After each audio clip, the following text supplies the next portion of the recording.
বেশ লাগছে কিন্তু মহারাজকে ঠিক এই অবস্থায় দেখি। বলছি মন্ত্রী, বলুন মহারাজ। এই আর্থিক সংকট থেকে কিছুতেই মুক্তি পাচ্ছি না। আমার গরিব প্রজাদের পাশে তো আরো ভালোভাবে দাঁড়াতে হবে, কিন্তু কোষাগার যে শূন্য, উপায় নেই। মহারাজ, এই অবস্থা থেকে আপনাকে একমাত্র বাঁচাতে পারেন নবাব বাহাদুর। আমাদের রাজ্যের করুণ অবস্থার কথা জানিয়ে ওনাকে একটা চিঠি লিখুন না। বলেছ ভালো। ও মহারাজের পায়ে মন মন তেল ঢালছে। হ্যাঁ মহারাজ, গোপালের কথা শুনে সত্যি মনটা ভরে গেল।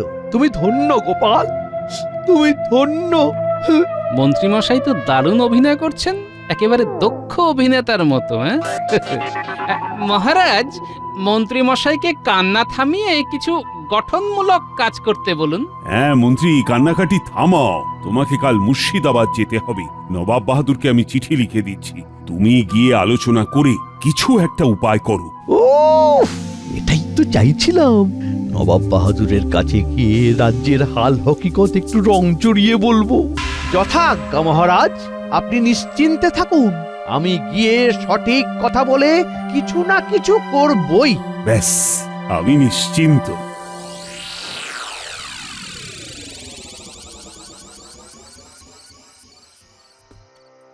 জাহাপানা, কৃষ্ণনগর থেকে মন্ত্রীমশাই এসেছেন, আপনার সাথে দেখা করতে চান। মন্ত্রী এসেছে কৃষ্ণনগর থেকে এত রাত্রে? কি ব্যাপার? যাও যাও, নিয়ে এসো নিয়ে এসো। জো হুকুম জাহাপানা। নবাব বাহাদুর প্রণাম। খুব বিপদে পড়ে আপনার কাছে এসেছি।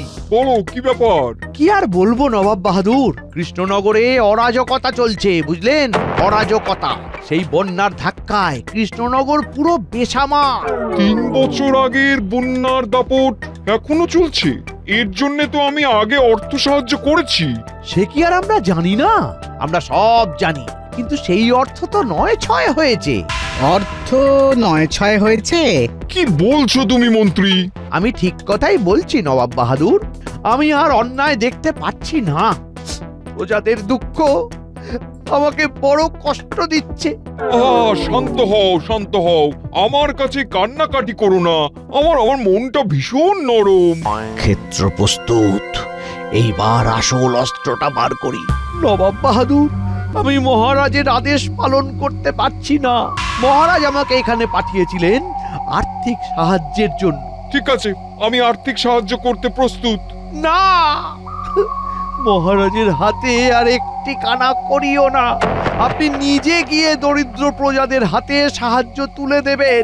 জাহাপানা, মন্ত্রীমশাই একেবারে সঠিক কথা বলেছেন। ঠিক আছে, তাই হবে। আপনি আমাকেও অবিশ্বাস করুন। মানে তোমাকেও অবিশ্বাস করব? হ্যাঁ করবেন, কারণ আমিও হলাম ওই মহারাজেরই মন্ত্রী।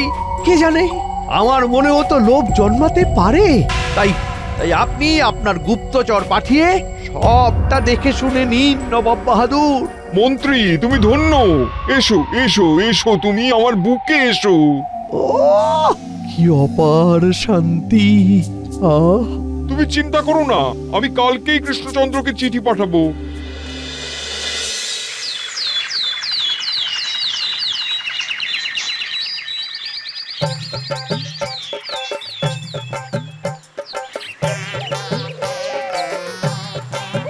গোপাল দাদা, ও গোপাল দাদা, কথা আছে।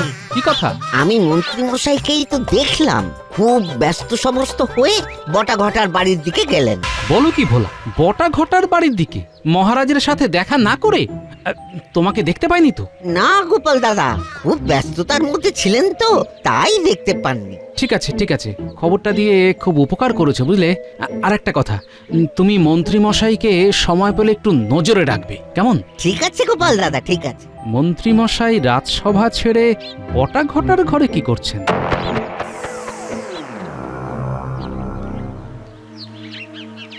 শোন, আমি যা বললাম সেটা মগজে একেবারে ঢুকিয়ে নিয়েছিস তো? কানের ভেতর দিয়ে একেবারেতে মরমে চলে গেছে। কি বলিস ঘটা? তার বলতে আপনি নিশ্চিন্তে সবাই যান। আমরা আপনার কথা মতো কাজগুলো করে নিচ্ছি। তো তোরা তোদের কাজ শুরু করে দে, পারিশ্রমিক নিয়ে ভাববি না। হ্যাঁ, আমি যাচ্ছি।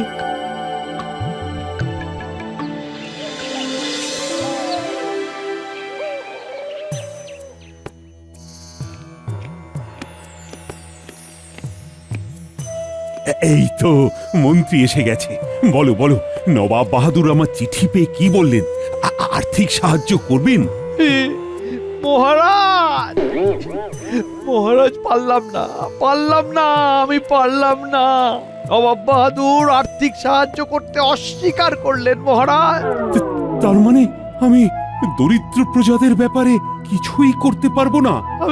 আমি আর্থিক সাহায্যের কথা বলা মাত্র নবাব বাহাদুর রেগে উঠলেন, বললেন গত বছরই তো সাহায্য করেছি, আর সাহায্য করতে পারবো না। এই কথা নবাব বাহাদুর বললেন? শুধু কি তাই, বললেন গত বছর যা সাহায্য করেছি সেগুলোর হিসেব চাই, কি কি খাতে খরচ হয়েছে সব দেখব।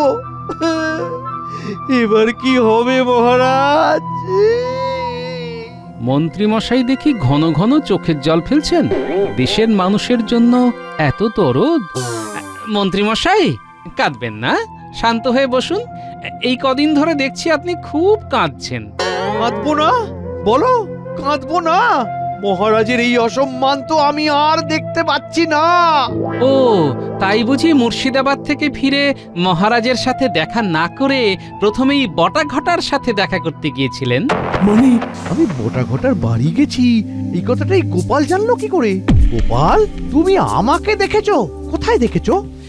আমি আপনাকে দেখিনি, কিন্তু কিন্তু কি গোপাল, কি হলো? চুপ করে থেকো না। আমি দেখিনি, কিন্তু আমার কাছে খবর এসেছে। সম্পূর্ণ ভুল কথা। কাকে দেখতে কাকে দেখেছে মহারাজ? আমাকে কি অতটাই নির্বোধ ভাবেন? না না, ভাবিনি। গোপাল, তোমার কোথাও ভুল হচ্ছে। মন্ত্রী কি এরকম ঘটনা ঘটাতে পারে? ঠিক আছে, বৃহত্তর স্বার্থে কিছুটা পিছু হটে। তাহলে তাই হবে, হয়তো ভুলই দেখেছে। দুঃখিত মন্ত্রী মশাই।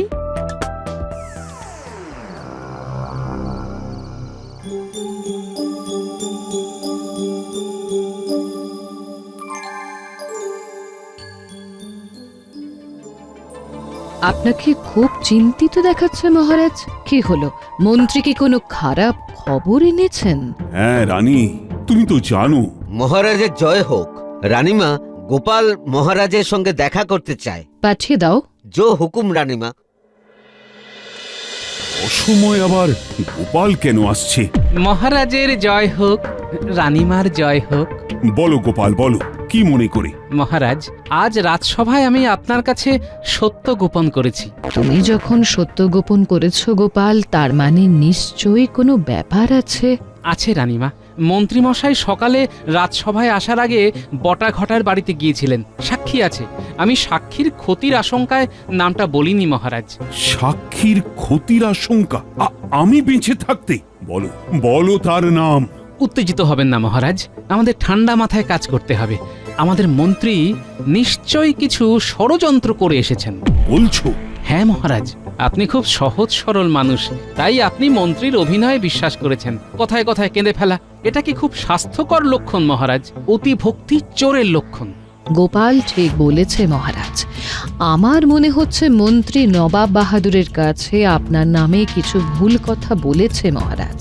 ঠিক আছে, কাল রাজসভাতেই ওকে ধরব। না না মহারাজ, সেটা ঠিক হবে না। মন্ত্রীমশাই কি বুঝতেই দেব না যে আমরা ওনাকে সন্দেহ করছি। তাই তো বলি, গোপাল থাকলে কোনো বিপদ ছুঁতে পারবে না। ঠিক আছে গোপাল, ঠিক আছে, তুমি যা বলবে সেটাই হবে। মহারাজ, হাতে আমাদের একটা দারুণ অস্ত্র আছে, সেটার কথা আপনার মনে নেই? নবাব বাহাদুরকে কাছে টানার অস্ত্র। নবাব বাহাদুরকে কাছে টানার অস্ত্র? কি সেটা? আমি জানি গোপাল কি বলতে চাইছে। রাখির কথা তো? হ্যাঁ রানীমা, রাখির কথা। নবাব বাহাদুর আপনাকে বোন মানেন। আপনি প্রতি বছর নবাব বাহাদুরকে রাখি পরান, এবারও পরাবেন। প্রতি বছর মহারাজ নবাব বাহাদুরকে আমন্ত্রণ করেন। এবারে পরিস্থিতি সম্পূর্ণ বদলে গেছে। আমি পত্র লিখলে নবাব বাহাদুর মনে করবেন নবাব বাহাদুরকে খুশি করবার চেষ্টা করছি। নবাব বাহাদুর তৎক্ষণাৎ আমার আমন্ত্রণ পত্র ছিঁড়ে ফেলবেন। আপনি তো লিখবেন না মহারাজ, লিখবেন তো রানীমা। আর পত্রবাহক আমি। পুরো বিষয়টা থাকবে গোপন। মন্ত্রীমশাই জানবেনই না যে আমি মুর্শিদাবাদে গেছি। ঠিক আছে গোপাল, আমি চিঠি লিখে রাখবো। আর দুদিন বাদে রাখি পূর্ণিমা, এর মধ্যেই সবকিছু হবে। হবে রানীমা, হবে। রানীমা, আপনি এমন ভাবে চিঠি লিখবেন যাতে নবাব বাহাদুরের মনটা তার বোনের জন্য কেঁদে ওঠে। ঠিক আছে, তাই হবে। আর মহারাজ, আপনি কোষাধ্যক্ষ মহাশয়কে দিয়ে নবাব বাহাদুরের দেওয়া আর্থিক সাহায্যের হিসেবটা তৈরি করে রাখবেন। আমি কাল মুর্শিদাবাদ যাব, ওটা নিয়ে যাব। ঠিক আছে গোপাল, তুমি যেটা চাইবে সেটাই হবে। তাহলে এখন আমি যাই মহারাজ। যাই বলতে নেই গোপাল, বলো আসি। আসি রানীমা, প্রণাম।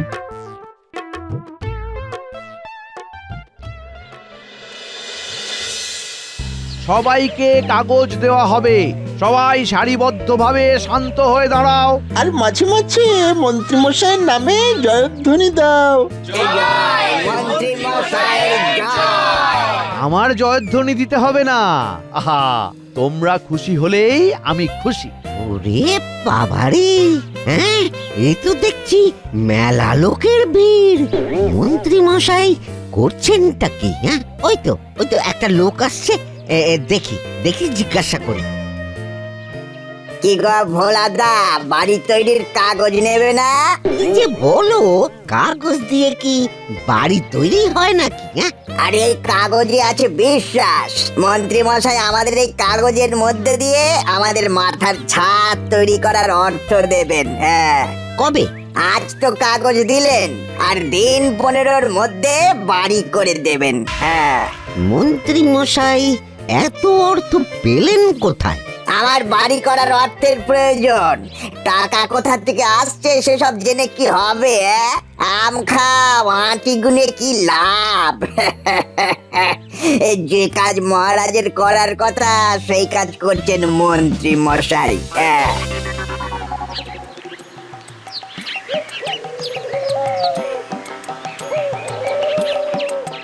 কি গো ভোলা, কিছু খবর আছে নিশ্চয়? আছে মানে ভরপুর খবর। মন্ত্রী মশাই কি একটা কাগজ দিচ্ছেন। সবটা খুলে বলো দেখি। তুমি তো বলেছিলে মন্ত্রী মশাইয়ের দিকে একটু নজর রাখতে। তা সকালে আমি তোমার কথা মতো ওই মন্ত্রী মশাইয়ের বাড়ির দিকে হাঁটা লাগালাম। তারপর দেখলাম সবাইকে কাগজ দেওয়া হবে। কি গো ভোলাদা, বাড়ি তৈরির কাগজ নেবে না? আমাদের মাথার ছাদ তৈরি করার অর্থ দেবেন। হ্যাঁ, বাড়ি করে দেবেন। হ্যাঁ, তাই নাকি? ঠিক আছে, দেখছি। খুব বড় কাজ করেছে তুমি। এখন গিয়ে দোকান খোলো, আমি রাজসভায় যাই।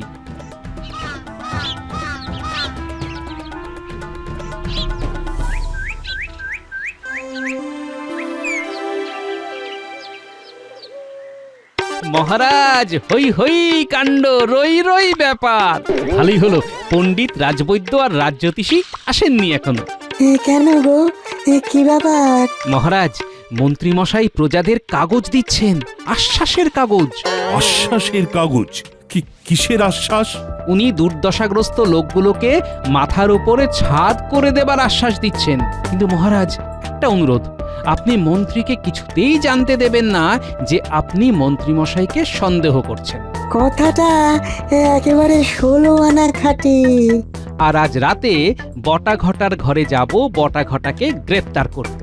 গোপাল, রাজ্যের ভালোর জন্য তোমরা যা যা করতে চাও তাতে আমার সম্পূর্ণ মত আছে।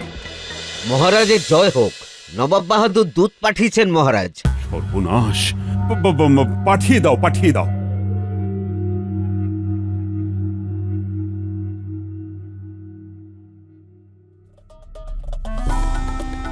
কি গো মন্ত্রী, তুমি এত দেরি করছো কেন? এদিকে আমার কি অবস্থা দেখেছো? এসো রাজবৈদ্য, পণ্ডিত, রাজজ্যোতিষী। আমি তো এসে পড়েছি মহারাজ। দূত নাও, তোমার কি বলার আছে বলো। নবাব বাহাদুর এই পত্র পাঠিয়েছেন। মন্ত্রী, তুমি পড়ো।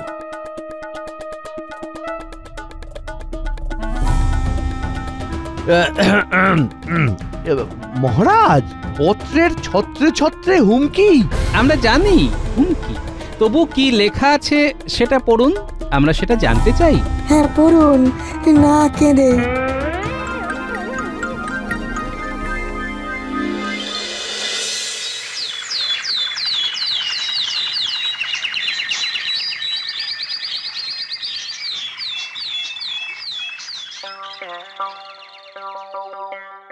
গোপাল, এত সকালে ভয় পেয়ে নাকি?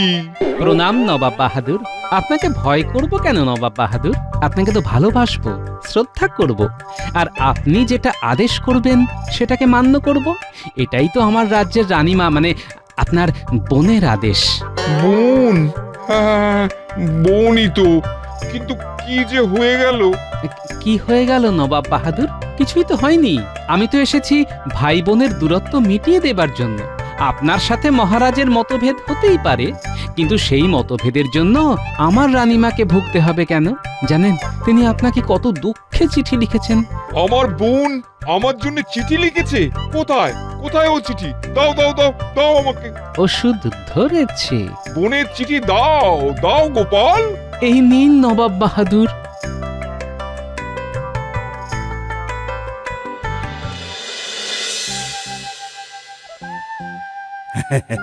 ও মন্ত্রী, কাল জানো তো কি উৎসব? কাল রাখি উৎসব। আয়োজন করো। উৎসব? রাজ্যের এই হাল জেনেও? আরে মন্ত্রী, একটা শ্লোক আছে না, যাবচ জীবেত সুখাং জীবেত ঋণং কৃত্তা ঘৃতাং পিবেত, অর্থাৎ যতদিন বাঁচবে সুখে বাঁচবে, ধার করেও ঘি খাবে।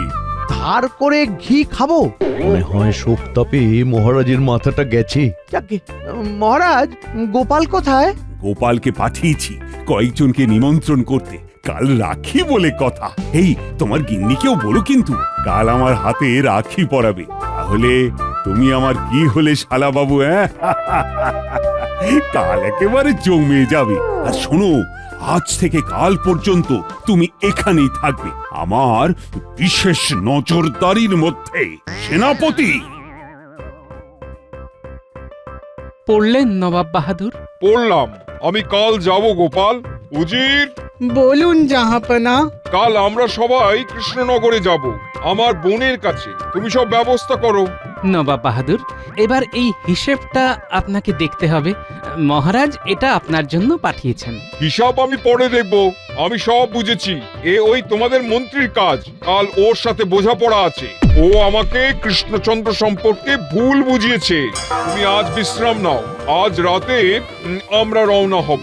উজির, দূতকে বলো আজ রাতের মধ্যে কৃষ্ণনগরে খবর পাঠাতে। আমরা সবাই মিলে কাল সকালে যাচ্ছি।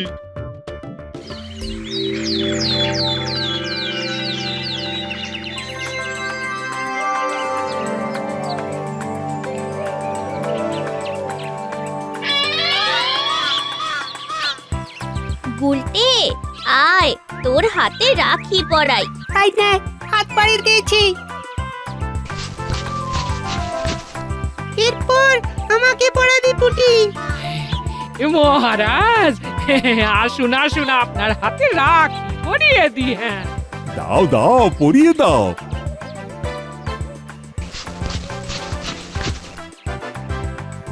ও পুঁটির মা, হা ওইখানে দাঁড়িয়ে কেন? এসো এসো, আমার হাতে রাখি পরিয়ে দাও। সবাই এগিয়ে আসুন, সবার হাতে রাখি পরাবো। হ্যাঁ মহারাজ, আমাদের আমাদের অবস্থা খুব খারাপ। ওই আমাদের ঘরটাও ঠিক মতো ছইতে পারছি না। তোমাদের কিচ্ছু চিন্তা নেই, তোমাদের সব সমস্যা মিটে যাবে। মহারাজ, ওই দেখুন নবাব বাহাদুর আসছেন। শেষকালে এই ছোট বোনটার কথা আপনার মনে পড়লো দাদা? ওমা, এই দিনটার কথা ভুলি কি করে? বছরে তো এই একটাই দিন। না, আরেকটা দিন আছে, ভাই ফোঁটা। ঠিক ঠিক, আমারই ভুল। দাও দাও বোন, রাখি পরিয়ে দাও। হাত বাড়ান দাদা।